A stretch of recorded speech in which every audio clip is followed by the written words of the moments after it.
impresionante todas las iniciativas, toda la transferencia de conocimiento entre empresas y entre sectores tecnológicos también. Yo creo que es muy importante este camino.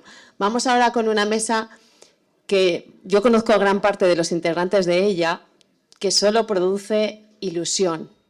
Es decir, saber que gente relacionada con nuestra Comunidad Valenciana está desarrollando a tan alto nivel, está cambiando, marcando tendencia en muchos sectores distintos, yo creo que solo podemos estar orgullosos.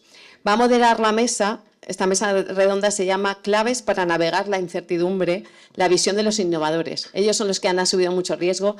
Como decían antes, son millennials o casi millennials. Yo me voy a incluir, porque han dicho que lo de los 40 somos millennials, pues me voy a incluir, que han tenido que sufrir y pensar desde otro sitio. Va a moderar la mesa un periodista de raza, de Villarreal, de Castellón, de Comunidad Valenciana y Español, subdirector del Economista, que es Rubén Esteller. Y tendremos también con nosotros en la mesa Iñaki Berenguer, que es fundador y socio de LifeXVC, David Pistoni, que es el CEO de Hyperloop Celeros, Ezequiel Sánchez, que es el presidente ejecutivo de PLD Space, que es nuestro primer cohete de carga español, y Pascual Muñoz, que es socio y miembro del Consejo de Administración de VLC Photonics. Creo que os van a impresionar todos.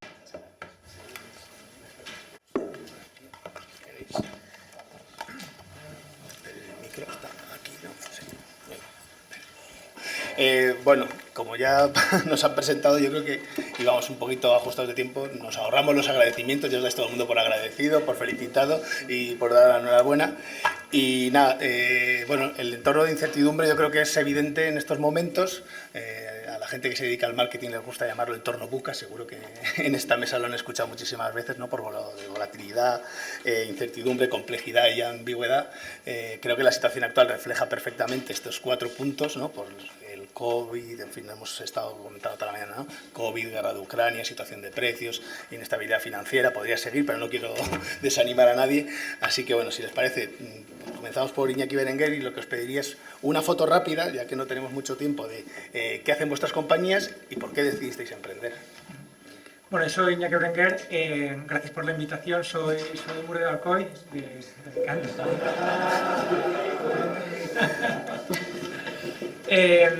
Bueno, gracias a becas y a la educación pública me becaron por méritos académicos para estudiar en el extranjero. Hice el máster y el doctorado en Cambridge y después me fui a Estados Unidos, a Columbia y a una universidad de Boston que se llama MIT, y desde allí monté 3 empresas de tecnología. Me mudé a Nueva York, hice 3 empresas de tecnología: Pixable, Contactive y CoverWallet, la última, que CoverWallet es una empresa de internet en el sector seguros de empresa, que utilizamos mucho los datos, la inteligencia artificial, el diseño, el marketing digital, para simplificar cómo las empresas compran y gestionan seguros.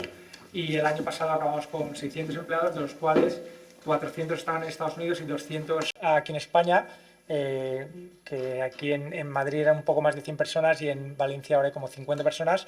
Y en el año 2020 nos compró Aon, que es el segundo grupo de seguros más grande del mundo. Y ahora, este año, con una persona que he hecho otras cosas en el pasado, que está basado en Nueva York, hemos hecho un fondo de capital riesgo que se llama LifeX, ¿no? Y se llama Life Extension, que es extensión de la vida del planeta y de las personas. Invertimos en salud y invertimos en tecnologías contra el cambio climático, pero nosotros somos ahora mismo inversores. Ahora es un fondo de 100 millones que invertirá en unas 40 empresas. Bueno, pues muchísimas gracias, Iñaki, por la rapidez. David, ¿qué tienes? Bueno, lo primero, agradecer la invitación, encantado de estar aquí. El año pasado también fue un placer y este año lo mismo. Y por nuestro lado, bueno, nosotros empezamos en 2016. El proyecto empieza como proyecto universitario de la Politécnica de Valencia. Yo soy de Gandía. También hay que hacerlo. Y bueno, empezamos como universitarios que hacían frente a retos fuera de las clases. Ganamos en 2 ocasiones una competición de la NASA. Elon Musk plantea un reto, en este caso, para buscar un nuevo medio de transporte que realmente tiene 200 años el planteamiento, pero que ahora, pues, con la urgencia climática y la tecnología que hay, tiene sentido volverlo a relanzar. Decide lanzarlo para que los universitarios participen y ganamos 2 premios de los principales que había en aquel entonces. A partir de ese momento, el equipo universitario sigue su camino, pero nosotros terminamos nuestros estudios y fundamos Celeros, que es la empresa que hoy en día sigue desarrollando esta tecnología. Hoy ya somos 55 personas, somos una de las 7 empresas líderes desarrollando esta tecnología y además por el camino pues ya no solo digamos, somos nosotros como startup, sino que tenemos un enfoque muy colaborativo, un gran ecosistema con inversores como Acciona, Red Eléctrica, Capgemini o InnoEnergy y además con un enfoque de no solo desarrollar Hyperloop como nuevo medio de transporte, sino aprovechar todo nuestro desarrollo tecnológico para aportarlo a otros mercados que llegan antes, ¿no? Que ya están en marcha, como podría ser el sector de la movilidad eléctrica o la logística, pues en el caso de los puertos. Y todo desde un enfoque de ya no solo el medio de transporte como tal, sino de hacer industria en Valencia, de generar puestos de trabajo cualificados y que los ingenieros más top que tenemos no tengan que irse a Alemania o a otros lugares, sino que también tengan un hueco con nosotros para crecer. Eso es lo que más nos enorgullece como proyecto. Muchas gracias, David. Ezequiel, venga, que vamos a seguir corriendo. Sí, mi nombre es... Hola, sí, mi nombre es Ezequiel Sánchez, no soy de Alcoy, soy de Elche. Pero estamos aquí, yo creo que todos... Hay unos cuantos, ¿eh? Sí, por eso, y no, pero lo decimos siempre que yo soy presidente ejecutivo de Pellet Space, que es una compañía que nace, o sea, que montan 2 emprendedores cuando tenían 23 años en una industria que estaba reservada a grandes actores como la industria espacial. Y la visión respondía que la miniaturización de la tecnología, el que los satélites fuesen más pequeños, iba a requerir una industria de lanzadores, de vehículos espaciales que pudiesen transportar estos satélites al espacio, ¿no? Satélites más pequeños iba a requerir cohetes más pequeños. Era una industria que prácticamente no existía, estaban empezando a invertir las grandes fortunas en Estados Unidos y fue la primera compañía en Europa que comenzó con el desarrollo de un microlanzador. De eso hace 10 años. Hemos presentado y hemos calificado nuestra primera unidad de vuelo, que es el Miura 1, que tenemos concedida ya una ventana de vuelo con las autoridades entre el 15 de diciembre y el 25 de febrero, es decir, que estamos a semanas de poder ver volar esa primera unidad. Hasta la fecha la compañía se ha financiado, yo digo que a ese reto tecnológico pues ha habido una complejidad del reto financiero, que es pues conseguir los 46 millones de euros privados, ¿no? que hasta la fecha han permitido el desarrollo de esa tecnología. Sentimos un apoyo institucional, ¿no? Y queremos agradecer tanto a nivel regional y nacional el poder desarrollar esta capacidad estratégica, que es el poder llegar al espacio, que es algo muy relevante para una nación, ¿no? Y en un entorno geoestratégico como el que estamos. Y yo me uno un poco, ¿no? Como comenta David también, el poder trasladar que desde la terreta, ¿no? podamos hacer tecnología y atraer talento, ¿no? Que traigamos a gente que estaba trabajando en Europa y en Estados Unidos y que vean que hay una oportunidad de poder desarrollar una tecnología de este tipo con una visión comercial y accesible, pues es algo que particularmente nos gusta, ¿no? Muchas gracias, Pascual. Si no, nos liamos con el micro. ¿Se oye? Sí. Sí. Bueno, yo soy Pascual Muñoz. Yo soy de Albal, de Valencia. Nos estamos dejando fuera Castellón, así que diré que desde que fundamos VLC Photonics en 2011 he veraneado en Almenara, si sirve de algo, por aquello de no dejarnos a Castellón fuera, ¿no? Bueno, yo soy catedrático de la Politécnica de Valencia, estudié allí también como Iñaki, hice mi postdoc en la Universidad Tecnológica de Eindhoven y allí aprendimos una tecnología que es el chip fotónico. Oímos hablar mucho de chips últimamente, dicen que es coyuntura, pero yo creo que no es coyuntura. Y nosotros nos dedicamos a un tipo de chip que maneja fotones, ¿no? Señales de luz. Es el chip del futuro para que os hagáis una idea de dónde lo tenéis. Lo tenemos en toda la internet, desde los grandes enlaces de telecomunicaciones por fibra óptica, pasando por los centros de proceso de datos. Todo el cloud computing y el high performance computing del que se ha hablado antes aquí también está basado en enlaces de fibra óptica y llega hasta nuestra casa, hasta esta fibra, hasta el hogar, ¿no? Ese ha sido el principal tractor de ese mercado de chip fotónico en el que trabaja VLC Photonics. Pero es verdad que hay otros emergentes que también están relacionados con muchas otras cosas que se han hablado ya aquí, como el vehículo autónomo, ¿no? El vehículo autónomo, para que sea capaz de conducir ese grado de conducción grado 5 en el que tú te acuestas y te duermes en el coche, no tienes que hacer nada, a velocidad de autopista y tiempos de reacción necesarios, necesita una tecnología que se llama LIDAR, que son radares de haces de luz, cuya única solución para llegar a un mercado en volumen es que se haga en chip, porque si no, de otra forma, como decía un compañero en el Congreso de Industria Conectada estos días, en el que teníamos una sala de fotónica integrada específica, decía, es que a tu diseñador de coche italiano no le va a gustar que le montes una cafetera en el techo, no va a querer que pongas un chip, algo reducido, efectivamente que no cueste 1.000 ni 2.000 euros, sino que pueda estar en un centenar de euros. Nosotros emprendimos desde la Politécnica de Valencia, es verdad que también se ha hablado aquí de innovación y de investigación, estuvimos muy involucrados con empresas y universidades de toda Europa y allí detectamos una oportunidad de negocio, ¿no? Yo creo que el motivo fue que nosotros sabíamos diseñar chips, había gente que tenía equipos así de grandes y quería chips, y había fabricantes que tenían sus fábricas medio paradas por aquel entonces, en años 2000, y así que nosotros montamos esa empresa, que ahora además es Grupo Hitachi. Estupendo. Bueno, pues después de que ya conocéis un poco lo que son cada una de estas 4 compañías, que como veis son un ejemplo no solo por ser de Alcoy, Elche, Albal, ¿no? y muchos más sitios, pues bueno, yo creo que el título de la mesa era claves para navegar la incertidumbre. Entonces yo creo que la pregunta podría ir por ahí, ¿no? ¿Con qué incertidumbres os encontráis en estos momentos? Habéis ya apuntado alguna, ¿no? Incertidumbre financiera a la hora de poder levantar el capital, y un poco qué claves, ¿no? podríais dar a la gente que nos sigue a través de la retransmisión que está haciendo Reddit hoy, o la gente que está aquí presente, para poder afrontar esta situación, ¿no? desde vuestra propia experiencia. Si queréis lo abrimos en general y así podemos conversar un poco en los minutos Pues que nos queda. si se me escucha, Sí, bueno, me tiro yo a la piscina. En cuanto a navegando la incertidumbre, nosotros a veces hacemos reuniones generales, ¿no? Y somos muy transparentes con el equipo, con todo.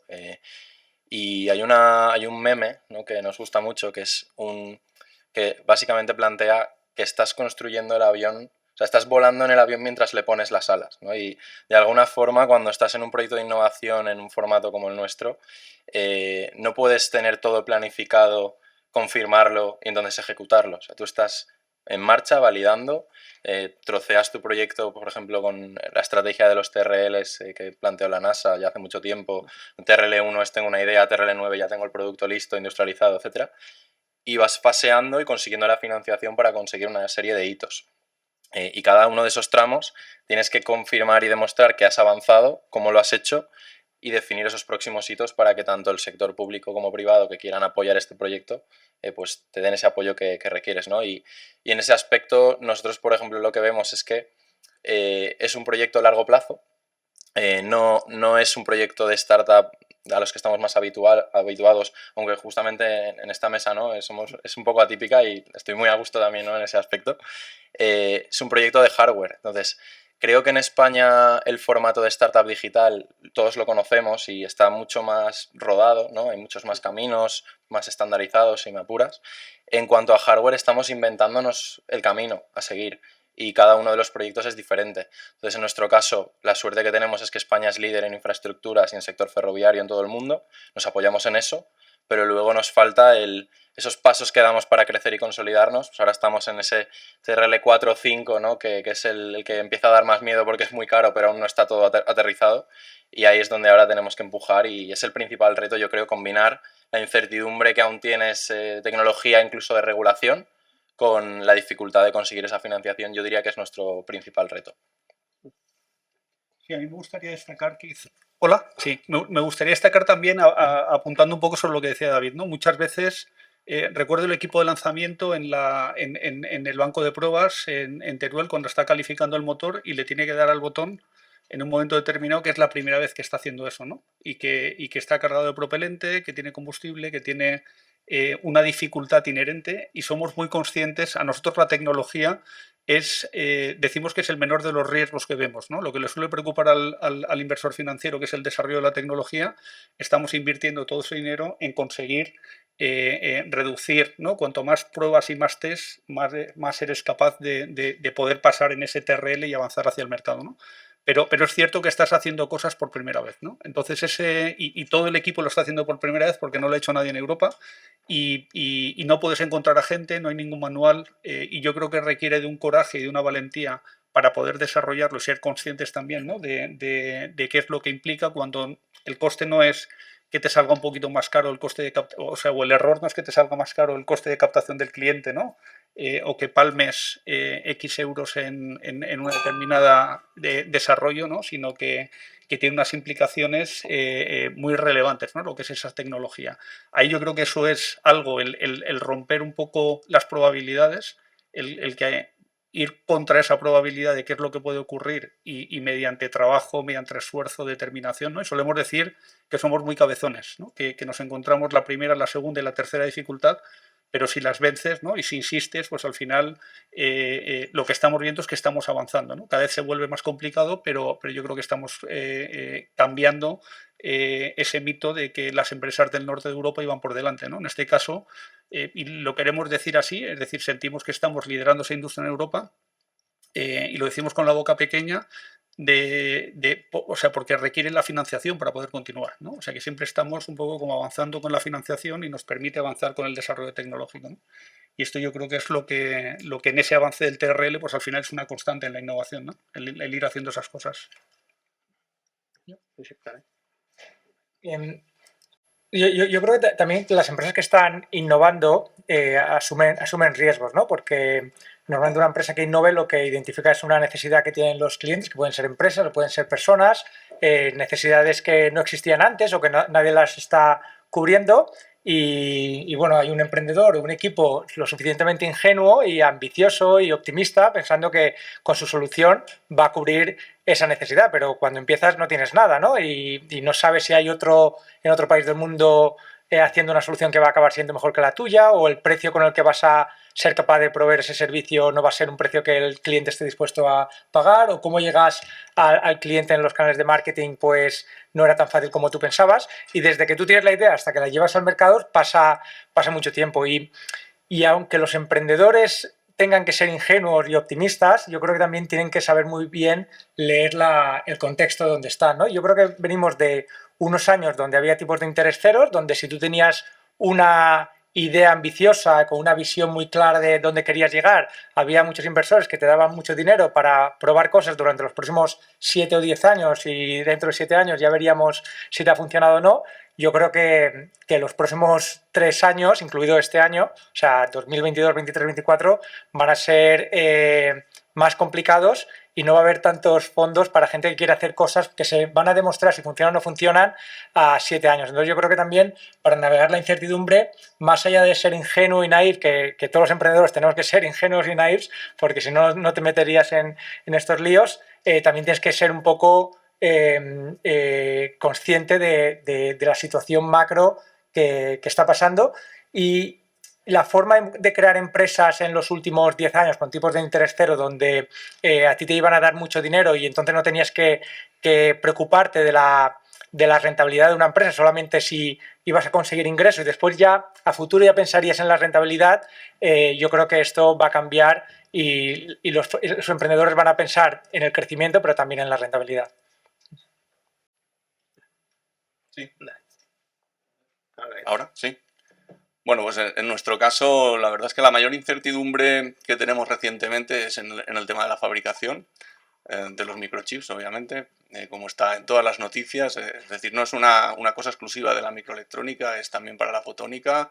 Nuestra empresa ha fabricado en más de 20 fundiciones alrededor del mundo, pero desde hace unos años percibimos la necesidad de tener esto más cercano, ¿no? Nosotros hemos invertido muchísimo tiempo y esfuerzo y capital en desarrollar procesos de fabricación en España. Tenemos un proceso de fabricación de chip fotónico en Barcelona, en el Centro Nacional de Microelectrónica, que aunque es un instituto del CSIC, pues creo que la mitad de sus ingresos son por fabricación para empresas y licencias de patentes, spin-offs, etc. Estamos apoyando una naciente fábrica de chip fotónico prácticamente única en Europa, diría, en Vigo, en la zona franca de Vigo, y en Valencia, por nuestra parte, pues estamos en una apuesta por una nueva fábrica para combinar las tecnologías de Vigo y de Barcelona, ¿no? Actualmente, a diferencia del silicio, que es lo que manda en la microelectrónica, en la fotónica no hay una tecnología ganadora, y solo la combinación de tecnologías vendrá a cubrir todas las aplicaciones, ¿no? Esa es básicamente nuestro principal caballo de batalla ahora, tener manufactura propia en España de esas tecnologías y estar nosotros al frente y así poder competir a nivel mundial. Bueno, habéis puesto, creo que sí sería, ¿no? Habéis puesto sobre la mesa, yo creo que muchos temas, ¿no?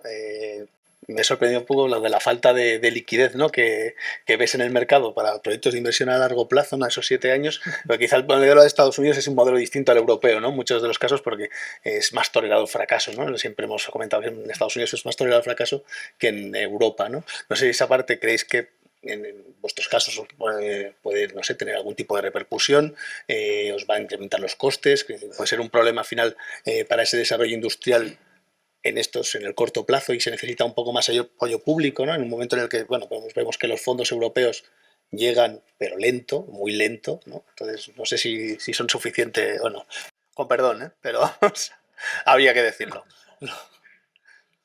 Sí, bueno, respecto a eso, yo creo que es evidente y todo emprendedor está, vamos, lo tiene en la primera página ahora mismo, ¿no? Y de alguna forma u otra te adaptas.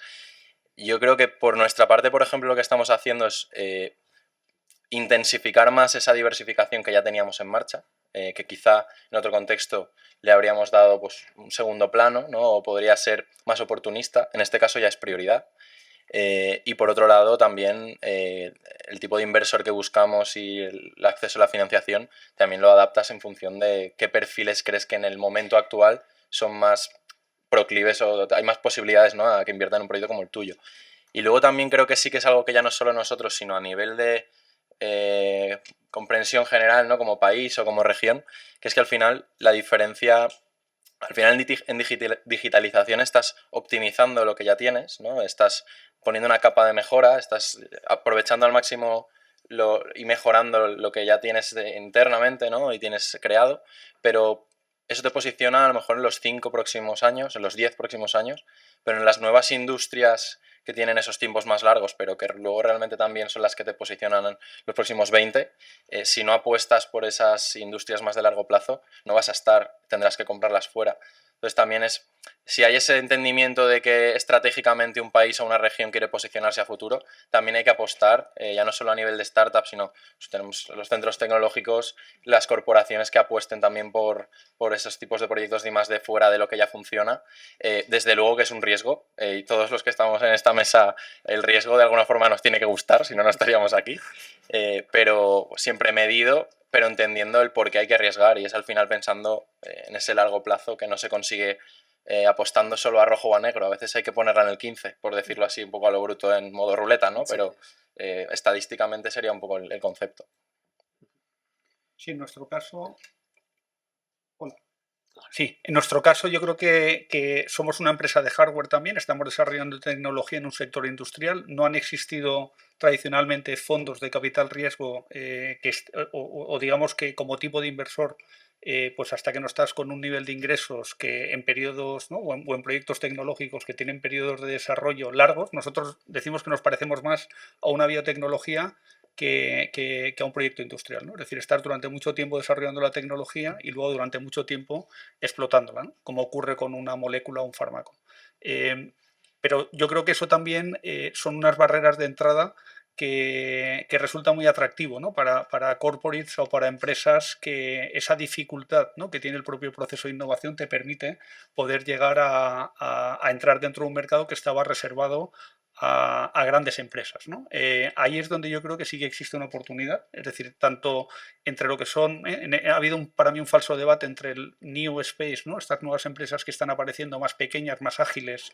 Yo digo que somos como los ratoncitos entre los elefantes, ¿no? O sea, y los grandes operadores consolidados, que evidentemente hay una colaboración porque sirven o bien como clientes ancla o como inversores o como cadena de aprovisionamiento, ¿no? Que también estamos compitiendo dentro de una empresa de hardware en tener una cadena de aprovisionamiento pues, a todos los niveles lo más competitiva posible. Ahí en este caso nuestra visión, ¿no? También y vinculando un poco con lo que comentabas, tenemos que seguir financiando el programa, es decir, estamos muy próximos a un hito de valor muy relevante que incrementa en espacios, se suele decir, incrementa el valor, en espacios se suele decir if you don't fly, you lie, ¿no? Si no vuelas, mientes, ¿no? O sea, como nosotros estamos muy próximos a volar, Entonces, esa visión de lo que es la financiación, tanto por los estados que se están posicionando como compradores de lanzamientos, es decir, dentro del PERTE pues hay unas líneas establecidas para ese lanzamiento que es interesante, la propia, pues el seguir buscando los inversores de capital, ¿no? De equity, y también estar más cercanos al mercado que nos permita empezar a tener deuda, que muchas veces en las startups es una fantasía no cumplida. Pues yo creo que nos hace ser relativamente optimistas de que con esfuerzo podemos seguir cruzando a la otra orilla, ¿no?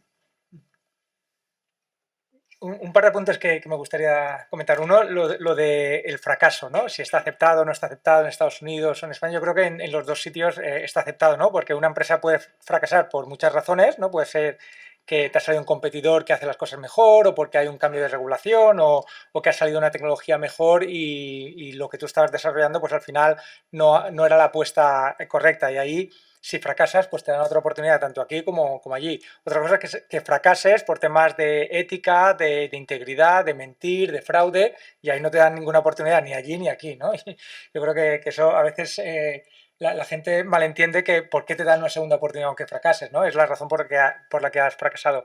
Pero lo que comentaba también David, de tienes que hacer una apuesta de qué sector quieres desarrollar a futuro. Nosotros ahora, por ejemplo, en el fondo estamos invirtiendo en lo que creemos que son los dos sectores más relevantes para los próximos 10 años, ¿no? Que es el cambio climático, ¿no? O las tecnologías que combaten el cambio climático, y la salud y la biología, ¿no? En Estados Unidos, por ejemplo, más del 20% del GDP es el sector salud, casi el 20% de todos los empleos en Estados Unidos es el sector salud, no solamente médicos, enfermeros y enfermeras, sino también toda la gente que trabaja en el sector salud. Y el cambio climático, pues es que cubre casi todos los sectores, ¿no? Desde la energía, el transporte, los materiales de construcción, la comida, la agricultura, etcétera.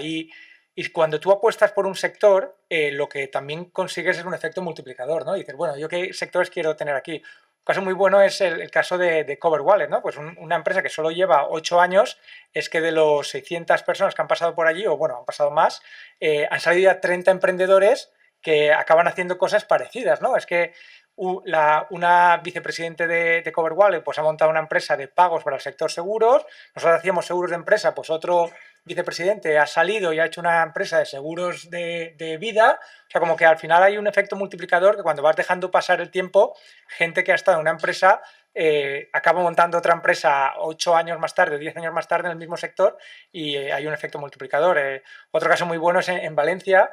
Pues yo también soy presidente y cofundador de una empresa de fotónica que se llama iPronix, y mi cofundador, que también es un catedrático de la Politécnica de Valencia, José Campani, que también fue premio Rey Jaime I, pues estuvo con Pascual en VLC Photonics, ¿no? Pues ya ves, de VLC Photonics, que fue la primera empresa de fotónica, ahora están saliendo más empresas de fotónica a raíz del éxito que tuvo VLC, y muchas de ellas pues acabarán siendo mucho más grande que lo que ha sido VLC Photonics, que ha sido una empresa relevante a nivel internacional, como ha comentado, que los compró Hitachi, ¿no? Uno de los líderes mundiales en tecnología. Pero yo creo que esto es muy importante, ¿no?